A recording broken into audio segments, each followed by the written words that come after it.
नवीन घडामोडी पाहण्यासाठी आपल्या बारामती झटका या यूट्यूब चॅनलला सबस्क्राइब करा व बेल आयकॉन दाबा म्हणजे ताज्या घडामोडी आपणापर्यंत पोहोचतील। भारतीय जनता पक्ष, राष्ट्रवादी काँग्रेस, शिवसेना या महायुतीच्या वतीने बांधकाम कामगार, लाडकी बहीण, वयोश्री, संजय गांधी निराधार योजना व इतर शासकीय योजनांच्या लाभार्थी कुटुंबाचा स्नेह मेळावा व स्नेहभोजन कार्यक्रम गुरुवार दिनांक 19/6/2025 रोजी नवरपाई मंगल कार्यालय, मारवाड पेठ, फलटण येथे संपन्न झाला। या कार्यक्रमाचे उद्घाटन कार्यतत्पर व पाणीदार माजी खासदार रणजितसिंह नाईक निंबाळकर यांच्या शुभ हस्ते करण्यात आले। यावेळी कार्यतत्पर पाणीदार माजी खासदार रणजितसिंह नाईक निंबाळकर, जिल्हा परिषद सदस्या ॲडव्होकेट सौ जिजामाला नाईक निंबाळकर, विद्यमान आमदार सचिनजी पाटील, युवा नेते अभिजित भैया नाईक निंबाळकर यांच्यासह भारतीय जनता पक्षाचे पदाधिकारी आणि कार्यकर्ते उपस्थित होते। तसेच यावेळी महिला भगिनींसह अनेक लाभार्थी उपस्थित होते। यावेळी भाजपचे सातारा जिल्हा सरचिटणीस जयकुमार शिंदे यांनी भारतीय जनता पार्टीच्या अनेक योजनांची माहिती देऊन जनतेने त्याचा फायदा करून घ्यावा असे आवाहन केले। आपण अगोदर तुम्हाला सगळा बाह्याचा स्वभाव माहिती आहे, मग आपलं सावध राहिलं बरं। अच्छा, या संकल्प सिद्धी या कार्यक्रमाच्या अंतर्गत आपल्या सर्वांना मार्गदर्शन करण्यासाठी उपस्थित असलेले माढा लोकसभा मतदारसंघाचे माजी खासदार, तुमच्या आमच्या सर्वांचे नेते आदरणीय रणजितदादा,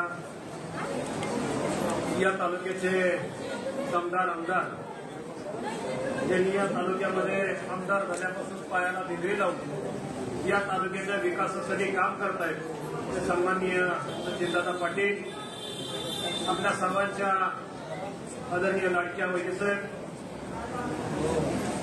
या कार्यक्रमासाठी उपस्थित असलेले आमचे मार्गदर्शक सन्माननीय सुधामप्पा, माननीय विलासवर्दी नलोडे साहेब, कृष्णा खोरे विकास महामंडळाचे संचालक सन्माननीय माणिकराव सोनवलकर सर, मुलगी मंडळाचे अध्यक्ष नरसिंहराव सोनवलकर, आमचे मित्र आणि युवा नेते अभिजित भैया निंबाळकर, वाठार मंडळाचे अध्यक्ष सन्माननीय अमित अनवरे, नगरसेवक अजय माळवे, आमचे ज्येष्ठ मार्गदर्शक अण्णा, महिला आघाडीच्या अध्यक्षा सन्माननीय उषाताई, शर्मिलाताई, काळेताई, उपस्थित असलेले ज्यांनी या कार्यक्रमाचं नियोजन केलं ते सन्माननीय आमचे मित्र फिरोज आतार, सनी मांढरे, ज्यांनी मार्गदर्शन केलं ते सन्माननीय अनु भैया, उपस्थित असलेल्या सर्वच माता भगिनी आणि आपण सर्वजण, अनुप शाह यांनी आपल्याला हा महायुतीचा मेळावा घेऊन हा जो कार्यक्रम आयोजित केलेला आहे त्याच्यामध्ये केंद्र शासनाच्या आणि राज्य शासनाच्या ज्या काही योजना तुमच्या घरापर्यंत पोहोचवण्याचं काम खरं तर अनुप यांनी केलं।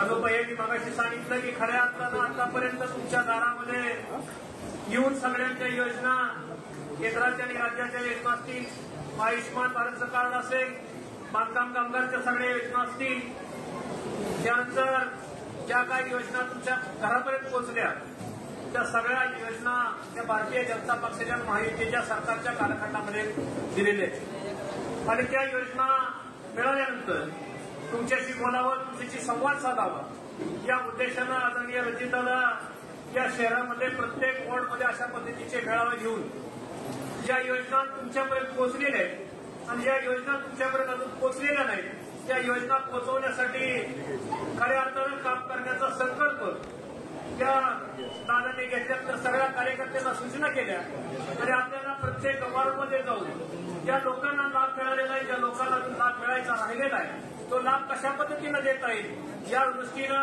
आपण प्रत्येक वॉर्डवाईज अशा पद्धतीच्या बैठका घेणार आहे। आणि खऱ्या अर्थानं मग अशा अनुपनं सांगितलं की काम करणारा कार्यकर्ता जसा नेता असतो तसा कार्यकर्ता असतो। आदरणीय रणजितदादा गेल्या 5 वर्षामध्ये खासदार झाले आणि 5 वर्षामध्ये खासदार झाल्यानंतर या तालुक्याच्या विकासामध्ये विकासाची गंगा तुमच्या दारापर्यंत पोहोचवण्याचं काम केलं, परंतु दुर्दैव तुमचं आणि आमचं, दादा लोकसभेला फलटण तालुक्याला त्यांना भरभरून मतं दिली, परंतु काही कारणानं आपल्याला पराभव स्वीकारावा लागला।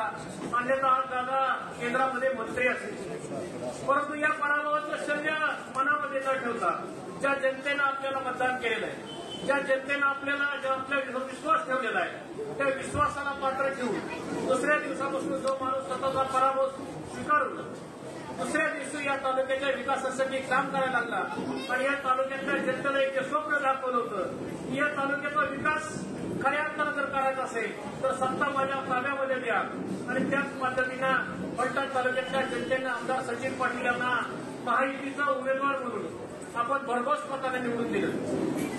तुम्ही दिलेल्या मताचं दान आदरणीय आमदार सचिन पाटील आमदार झाल्यानंतर ज्या पद्धतीनं या तालुक्यातल्या विकासाची विकासाचं घोडदौड सुरू झालं, मी सर्व माता भगिनींना इथे आता सांगणार आहे. 10 मिनिटांपूर्वी दादाने आम्हाला एक पत्र पाठवलं आणि या तालुक्यातल्या लोकांना दवाखान्याची व्यवस्था व्हावी, लोकांना सुविधा उपलब्ध व्हाव्यात म्हणून झिरपवाडीच्या मार्गावर 100 कोटी रुपये दवाखान्याच्या कामाला दादांनी मंजुरी मुख्यमंत्री महोदयांच्या उपस्थितीमध्ये घेतली. आज फलटण तालुक्यातल्या मुलांना रोजगार मिळावा, तालुक्यातल्या महिलांना रोजगार उपलब्ध व्हावा म्हणून नायकोवाडी एमआयडीसी सोसायटीने गेली 10 वर्ष झटणारा हा नेता गेल्या 15 दिवसांपूर्वी एमआयडीसीची अंतिम फाईल मंजूर झाली आणि 25,000 लोकांना रोजगार उपलब्ध करून देणारा हा नेता तुमच्या आमच्यासाठी अहोरात्र कष्ट करतोय. माणूस तुम्ही काळजी करू नका, या तालुक्यातलं एक गाव असं राहणार नाही, एक वाडी वस्ती अशी राहणार नाही की या तालुक्यातल्या एमआयडीसी मध्ये मुलं आणि मुली या ठिकाणी कामाला लागणार नाही. संपूर्ण मुलांना 25,000चा एक प्रकल्प, असे अनेक प्रकल्प त्या भागामध्ये रणजितदादा आणि आमदार सचिन पाटील यांच्या नेतृत्वाखाली येत आहेत. त्यामुळं या गावातल्या मुलांना कुठं मुंबईला पुण्याला जायला लागणार नाही, या तालुक्यातल्या मुलांना या ठिकाणी रोजगार उपलब्ध होणार आहे. अशा अनेक योजना या माध्यमातून या तालुक्यामध्ये कामं चालू आहेत. दुसरा मगाशी आमदार सचिन पाटील यांनी सांगितलं की फलटणला या ठिकाणी आपण बारामतीला सगळे जातो. बारामतीचं अद्यावत असं एक बस स्टँड आपण सगळ्यांनी बघितलेलं आहे. त्याच बस स्टँडला फलटणच्या बस स्टँडला आमदार साहेबांच्या दादांच्या उपस्थितीमध्ये काल मंजुरी मिळाली. त्याचंही पत्र आज सगळ्यांना उद्याच्या बातम्या पेपरमध्ये आपल्याला बघायला मिळतील. एवढं मोठं काम करणारा आज मी खास करून दादांचं मनापासून अभिनंदन करणार आहे, कारण मी शेवट कुळकीमध्ये राहतो. कुळकीची लोकसंख्या 30,000च्या आसपास आहे आणि आज आम्हाला पाणी आठवड्यातून 2 ते 3 वेळा येतं.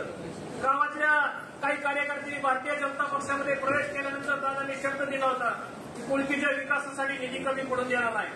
जर आपल्या जिल्हा परिषद मतदारसंघातलं कुळकी हे तुमचं मोठं गाव आहे, 90 कोटी रुपये नवीन पाणी पुरवठा योजनेला मंजुरी उपलब्ध करून दिली. अशा अनेक योजना म्हणजे आज दादा खऱ्या अर्थानं मनापासून अभिभया तुम्ही म्हणता ते खरं आहे. जिल्हा परिषद कुळकीच्या विकासासाठी तुम्ही कुठलाही निधी आम्हाला कमी पडून दिला नाही. एमआयडीसी मंजूर करून दिली, झिरपवाडीच्या रुग्णालयाला पैसे दिले, फलटण ते शिंगणापूर या रस्त्याला आजच पत्र पडलंय त्यालाही मंजुरी मिळाली, एमआयडीसीला मंजुरी मिळाली. अजून आम्हाला काय पाहिजे? शेवट भागाच्या विकासासाठी काम करणारा नेता कशा पद्धतीनं असावा लागतो ते ज्वलंत उदाहरण आपल्या डोळ्यासमोर आहे. अशा पद्धतीचं नेतृत्व तुम्हाला मला सर्वांना वाढवावं लागेल. या तालुक्यामधल्या सर्व सत्ता आज आमदारकी आपल्यापाशी आहे. या तालुक्याची आगामी नगरपालिका अनुपया 100% तुम्ही सगळे कार्यकर्ते मनापासून या ठिकाणी काम करता. 25-0 झाल्याशिवाय राहणार नाही, 27-0 झाल्याशिवाय या ठिकाणी राहणार नाही. एक हाती सत्ता महायुतीची या फलटण नगरपालिकेवर येणार आहे.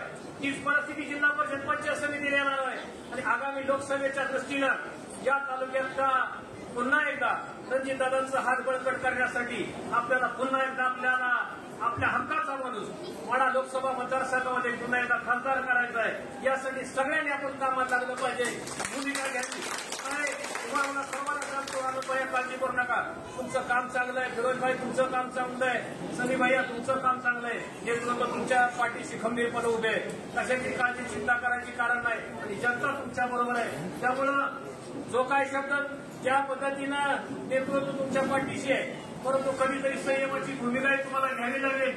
कारण तसं तुम्ही ऐकता दादांचं काही अडचण येत नाही, परंतु कार्यकर्ता सर असाही असावा लागतो. कधी काही आम्हाला त्यांना नेता या ठिकाणी बघावं लागलं होतं, कारण काय वेळेला नेता केल्यानंतर त्याचे परिणाम सुद्धा त्यांना खूप चांगल्या पद्धतीनं बघायला मिळालेले. त्यामुळं भविष्यामध्ये आलो तुमच्या पाठीशी रणजितदादा असतील, आमदार साहेब असतील, आम्ही सर्व सहकारी कार्यकर्ते तुमच्या बरोबर आहेत.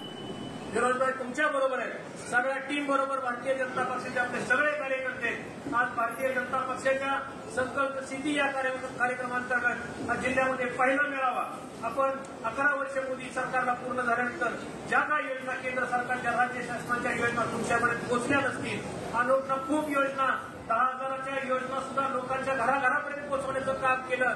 कोरोनाच्या काळामध्ये जे प्रचंड मोठं काम त्यांनी केलं हे सगळं काम तुमच्या डोळ्यासमोर आहे. अशा माणसांच्या कार्यकर्त्यांच्या पाठीशी आपण उभं राहिलं पाहिजे एवढीच भूमिका या ठिकाणी घेतो. आमच्या सर्वांना मदत करून या ठिकाणी अभिनंदन आपलं करतो. थांबतो. जय हिंद, जय महाराष्ट्र.